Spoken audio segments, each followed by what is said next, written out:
you kind of answered this question. And I'm going to sort of reframe it a little bit because you really talk about elevating and celebrating the female voice. And you're also about gender liberation. So how do the two of those align? On one side, we're hearing that to express a specific gender is not liberated. Then we hear gender is fluid.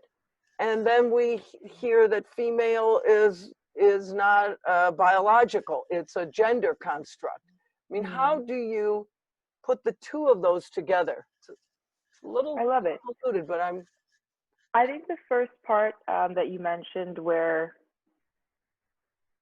gender liberation doesn't allow for identifying with any gender, I think I would disagree with that. And I know you're reflecting back to what I said. I think it's that gender liberation means we are brave enough to identify however we want without the fear that a certain gender identity connotes privilege or hierarchy over another.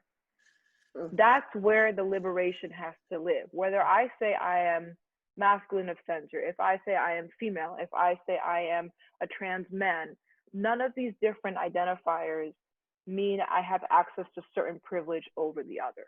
That's where liberation lies. But right now, we still do live in a world where based on how you identify is basically the degree to which we decide we want to oppress you.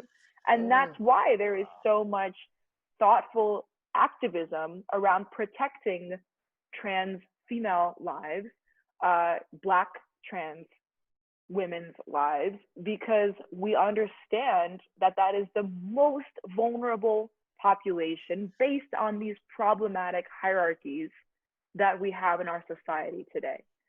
And past feminisms have, in a desire to show up for myself and my body, or other, yourself and your body, has been exclusive, because the idea is like, first let's fight for this one thing, then we can fight for this other thing.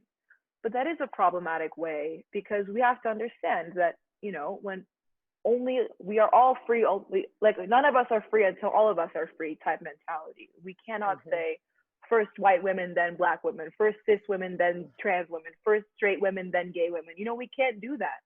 The systems of oppression come full force, and we need to tackle them unanimously.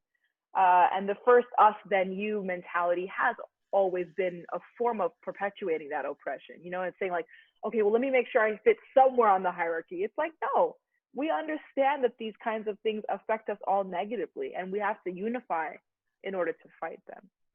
So yes, when I say elevate and celebrate the female voice, I also mean I will stand up for myself and my body. I will stand up for pro-choice movements. I will stand up for abortion rights. I will stand up for things that do affect female identifying people directly. But I will also stand up for trans liberation. I will also stand up for liberation of folks who identify as non-binary. I will stand up for folks who have experienced the same kind of oppression that I know I've experienced. So that's how I see and negotiate these things.